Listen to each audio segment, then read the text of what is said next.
ನಮಸ್ಕಾರ ಸ್ನೇಹಿತರೆ, ಎಲ್ಲರಿಗೂ ಕೂಡ ನಮ್ಮ ಒಂದು ಚಾನಲ್ಗೆ ಸ್ವಾಗತ. ಹಾಗಾದ್ರೆ ನಾವು ಇವತ್ತು ಡಿಸ್ಕಷನ್ ಮಾಡ್ತಾ ಇರುವಂತಹ ಕೋರ್ಸ್ ಯಾವ್ದಪ್ಪ ಅಂತಂದ್ರ BAMS ಅನ್ನೋ ಒಂದು ಕೋರ್ಸಿನ ಬಗ್ಗೆ ಡಿಸ್ಕಷನ್ ಮಾಡ್ತಾ ಇದ್ದೀವಿ. ಸೊ ಈ ಒಂದು ಕೋರ್ಸ್ ನಲ್ಲಿ ನಾವೇನೆಲ್ಲ ಕವರ್ ಮಾಡ್ತಾ ಇದೀವಿ ಅಂತಂದ್ರೆ ಇದರ ಒಂದು ಎಲಿಜಿಬಿಲಿಟಿ ಏನಿರಬೇಕು, ಅದೇ ರೀತಿ ಈ ಒಂದು ಕೋರ್ಸಿನ ಡ್ಯೂರೇಷನ್ ಏನು, ಇದ್ರೊಳಗೆ ಏನಂದ್ರೆ ಎಂಟ್ರನ್ಸ್ ಎಕ್ಸಾಮ್ಸ್ಗಳು ಬರ್ತಾವ. ಅದಾದ್ಮೇಲೆ ಈ ಒಂದು ಕೋರ್ಸ್ನ ಮಾಡಿದಾಗ ನಮ್ಮ ಒಂದು ಕಾಂಬಿನೇಷನ್ ಏನಿರಬೇಕು, ಅದರ ಜೊತೆಗೆ ಈ ಒಂದು ಕೋರ್ಸನ್ನ ಮಾಡಿದಾಗ ಇದರ ಸಬ್ಜೆಕ್ಟ್ಗಳೇನೆಲ್ಲ ಬರ್ತಾವು, ಇದರ ಜೊತೆಗೆ ಆ ಒಂದು ಜಾಬ್ ಅಪಾರ್ಚುನಿಟಿಗಳನ್ನ ನೋಡ್ತಾ ಇದ್ದೀವಿ. ಹಾಗಾಗಿ ಅದರ ಸ್ಯಾಲರಿ ಸ್ಕೇಲ್ ಏನು, ಅದರ ಒಂದು ಹೈಯರ್ ಎಜುಕೇಶನ್ ಅಂತೇಳಿ ಕಂಪ್ಲೀಟ್ ಇನ್ ಡೀಟೇಲ್ ಆಗಿ ಈ ಒಂದು ವಿಡಿಯೋದಲ್ಲಿ ನಾವು ಕವರ್ ಮಾಡ್ತಾ ಇದ್ದೀವಿ. ಹಾಗಾದ್ರೆ ಯಾರೆಲ್ಲ ನಮ್ಮ ಚಾನಲ್ಗೆ ಹೊಸದಾಗಿ ವಿಸಿಟ್ ಮಾಡಿದ್ರಿ, ನಮ್ಮ ಚಾನಲ್ನ ಸಬ್ಸ್ಕ್ರೈಬ್ ಮಾಡೋದನ್ನ ಮರಿಬೇಡಿ. ಈಗ ಈ ವಿಡಿಯೋನ ಸ್ಟಾರ್ಟ್ ಮಾಡೋಣ. ಮೊದಲಿಗೆ ಈ ಒಂದು BAMS ಅಂತೇಳಿ ಅಂದ್ರೆ ಏನಂತ ನೋಡೋಣ. ಮೊದಲಿಗೆ ಈ ಒಂದು BAMS ಅಂತಂದ್ರ bachelor of Ayurvedic medicine and surgery ಅಂತ ಕರಿತೀವಿ ನಾವು ಈ ಒಂದು BAMS ಗೆ. ಸೊ ಇದರ ಒಂದು BAMS ಕೋರ್ಸ್ ಅನ್ನ ಮಾಡಿದವರು ಯಾವುದ್ರ ಮೇಲೆ ಡಿಪೆಂಡ್ ಆಗಿರ್ತಾರ ಅಥವಾ ಯಾವುದನ್ನ ಜಾಸ್ತಿ ಒತ್ತು ಕೊಟ್ಟು ಕಲಿತಾರ ಅಂತಂದ್ರ ಇಲ್ಲಿ ಟ್ರೆಡಿಷನಲ್ ಇಂಡಿಯನ್ ಆಯುರ್ವೇದಿಕ್ ಮೆಡಿಸಿನ್ಸ್ ಗಳ ಮೇಲೆ ಇವರು ಒಂದು ಅಧ್ಯಯನ ಮಾಡ್ತಾರೆ. ಅದರ ಜೊತೆಗೇನೆ ಒಂದಿಷ್ಟು ಮಾಡರ್ನ್ ಮೆಡಿಸಿನ್ಸ್ ಗಳ ಮೇಲೆ ಕೂಡ ಈ ಒಂದು ಅಧ್ಯಯನವನ್ನು ಮಾಡ್ತಾರೆ ಈ ಒಂದು ಕೋರ್ಸ್ ಅನ್ನ ಮಾಡಿದವರು. ಹಾಗಾಗಿ ಈ ಒಂದು ಕೋರ್ಸ್ ಅನ್ನ ಮಾಡ್ಲಿಕ್ಕೆ ನಮಗ ಏನ್ ಎಲಿಜಿಬಿಲಿಟಿ ಇರ್ಬೇಕಂತೇಳಿ ಈಗ ಹೇಳ್ತಾ ಇದೀನಿ. ಸೊ ಮೊದಲನೇ ಎಲಿಜಿಬಿಲಿಟಿ ಇರೋದು ನಾವು PUC ಸೈನ್ಸ್ ಒಳಗಡೆ ಪಾಸ್ ಆಗಿರ್ಬೇಕು. ಅದರ ಜೊತೆಗೇನೆ ನಮ್ಮ ಕಾಂಬಿನೇಷನ್ ಫಿಸಿಕ್ಸ್, ಕೆಮಿಸ್ಟ್ರಿ, ಬಯಾಲಜಿನ ಹೊಂದಿರಬೇಕು. ಸೊ ಇವು ಮೂರು ಸ್ಟ್ರೀಮ್ ಮೇನ್ ಆಗಿರ್ತಾವೆ. ಸೊ ಅದನ್ನ ಹೊರತುಪಡಿಸಿ ನೀವು ಯಾವ ಕಾಂಬಿನೇಷನ್ ಒಳಗಡೆ ಮಾಡ್ಬೋದು ಅಂದ್ರೆ ಒಂದು PCMB, PCB ಹಾಗೂ PMB ಅನ್ನೋ ಒಂದು ಕಾಂಬಿನೇಷನ್ ತಗೊಂಡು ಕೂಡ ಈ ಒಂದು ಕೋರ್ಸ್ ನ ಮಾಡಬೇಕು. ನಿಮಗೆ ಬಯಾಲಜಿ ಬಹಳ ಇಂಪಾರ್ಟೆಂಟ್ ಆಗುತ್ತೆ ಕಾಂಬಿನೇಷನ್ ಒಳಗಡೆ. ಅದಾದ್ಮೇಲೆ ನೆಕ್ಸ್ಟ್ ಈ ಒಂದು ಕೋರ್ಸ್ ಅನ್ನ ಮಾಡ್ಲಿಕ್ಕೆ ನಮ್ಮ ಪ್ರೀವಿಯಸ್ ಇಯರ್ದು ಎಷ್ಟು ಪರ್ಸೆಂಟೇಜ್ ಆಗಿರ್ಬೇಕ್ರಿ ಅಂತ ಕೇಳಿದ್ರೆ ನಿಮ್ದು ಅಪ್ರಾಕ್ಸಿಮೇಟ್ಲಿ 50 to 55% ಆಗಿರ್ಬೇಕು, ಇನ್ಕ್ಲೂಡಿಂಗ್ ಇಂಗ್ಲಿಷ್ ಸಬ್ಜೆಕ್ಟ್ನು ಕೂಡ.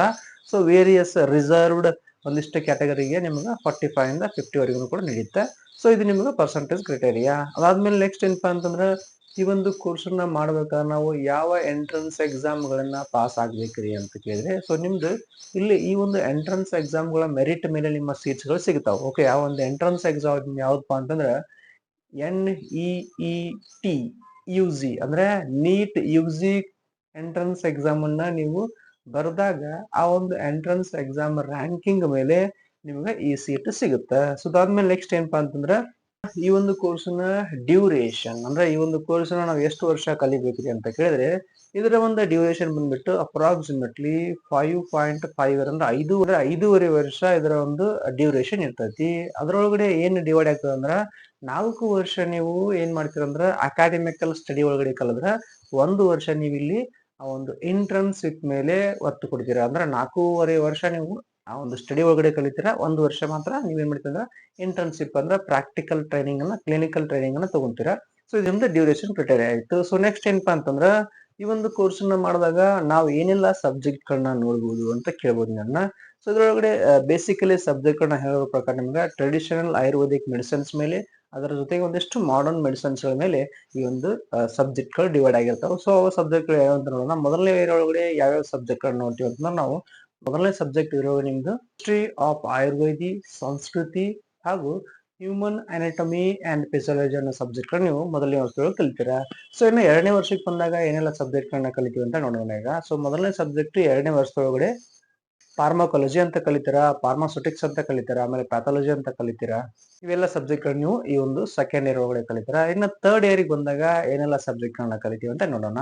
ಥರ್ಡ್ ಇಯರ್ ಒಳಗಡೆ ನಿಮ್ಗೆ ಮೊದಲನೇ ಸಬ್ಜೆಕ್ಟ್ ಬಂದ್ಬಿಟ್ಟು ಯಾವ್ದಪ್ಪ ಅಂತಂದ್ರೆ ಟಾಕ್ಸಿಕಾಲಜಿ ಅಂತ ಕಲಿತೀರಾ, ಇಂಟರ್ನಲ್ ಮೆಡಿಸಿನ್ಸ್ ಅಂತ ಕಲಿತೀರಾ, ಸರ್ಜರಿ ಕೂಡ ಇದರೊಳಗಡೆ ಕಲಿತಾರೆ ಈ ಒಂದು ಥರ್ಡ್ ಇಯರ್ ಒಳಗಡೆ. ಇನ್ನ ಕೊನೆಯ ವರ್ಷ 4ನೇ ವರ್ಷದೊಳಗಡೆ ಏನೆಲ್ಲ ಸಬ್ಜೆಕ್ಟ್ ಗಳನ್ನ ಕಲಿತೀರಾ ಅಂತಂದ್ರೆ ಇಲ್ಲಿ ಮೊದಲನೇ ಸಬ್ಜೆಕ್ಟ್ ನಿಮ್ಗೆ ಅಬ್ಸ್ಟ್ರಕ್ಟಿವ್ ಅಂಡ್ ಗೈನಕಾಲಜಿ ಅಂತ ಕಲಿತೀರಾ. ಸೊ ಇದ್ರ ಗೈನಕಾಲಜಿ ಬಗ್ಗೆ ನೀವು ಇದರಲ್ಲಿ ಕಲಿತೀರಾ. ಆಮೇಲೆ ಪಿಡಿಯಾಟ್ರಿಷಿಯನ್ ಅನ್ನೋ ಕೂಡ ಸಬ್ಜೆಕ್ಟ್ ಕೂಡ ಕಲಿತೀರಾ ನೀವು ಇಲ್ಲಿ ಈ ಒಂದು ಫೋರ್ತ್ ಇಯರ್ ಒಳಗಡೆ. ಅದಾದ್ಮೇಲೆ ನೆಕ್ಸ್ಟ್ ಏನಪ್ಪಾ ಅಂದ್ರೆ ಈ ಒಂದು ಪಂಚಕರ್ಮ ಅನ್ನೋ ಒಂದು ಸಬ್ಜೆಕ್ಟ್ ಕೂಡ ನೀವು ಇದ್ರೊಳಗಡೆ ಕಲಿತೀರಾ. ಓಕೆ, ಇವೆಲ್ಲ ಏನಪ್ಪಾ ಅಂದ್ರೆ ನಿಮ್ಗೆ year by year subject. Okay, so ಅದಾದ್ಮೇಲೆ ನೆಕ್ಸ್ಟ್ ಏನಪ್ಪಾ ಅಂತಂದ್ರೆ ಈ ಒಂದು ಕೋರ್ಸ್ ನ ಮುಗಿಸಿದ ಮೇಲೆ ನಿಮ್ಗೆ 1 ವರ್ಷ ಇಂಟರ್ನ್ಶಿಪ್ ಕೂಡ ಇರ್ತದ.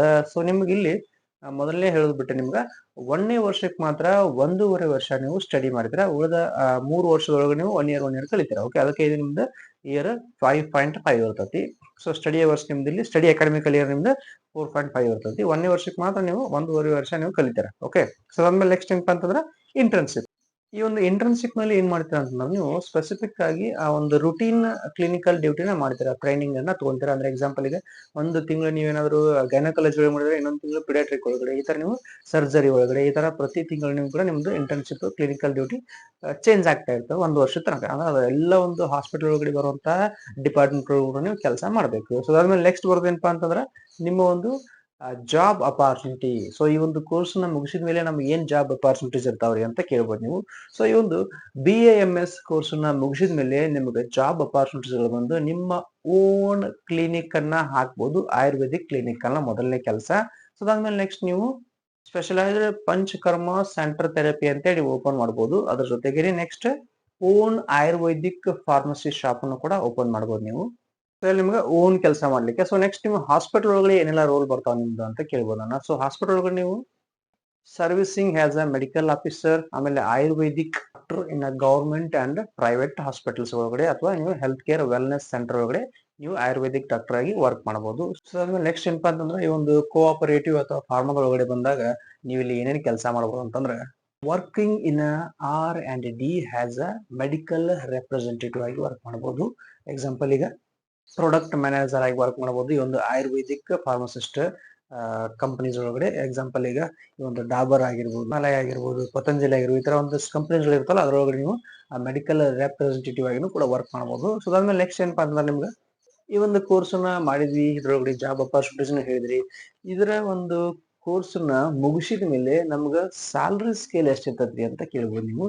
ಸೊ ಇದರ ಸ್ಯಾಲರಿ ಸ್ಕೇಲ್ ಬಂದ್ಬಿಟ್ಟು ನಿಮ್ಗೆ ಫ್ರೆಶರ್ ಆಗಿ ನೀವು ಜಾಯ್ನ್ ಆದಾಗ ನಿಮ್ದು ಅಪ್ರಾಕ್ಸಿಮೇಟ್ಲಿ 3 lakh ಇಂದ 6 lakh ಪರ್ ಆನಮ್ ನೀವು ಸ್ಯಾಲರಿನ ತಗೊಂತೀರಿ. ಅದಾದ್ಮೇಲೆ ಎಕ್ಸ್ಪೀರಿಯನ್ಸ್ ಆದಂಗ ನಿಮ್ದು ಮುಂದೆ ಇನ್ಕ್ರೀಸ್ ಆದಾಗ ನಿಮ್ದು 6 lakhs to 8 lakh 10 lakh ನೀವು ಪರ್ ಆನಮ್ ಅನ್ನ ಸ್ಯಾಲರಿ ತಗೊಂತೀರಿ. ಇದು ನಿಮ್ಮ ಸ್ಯಾಲರಿ ಸ್ಕೇಲ್ ಇರ್ತೈತಿ.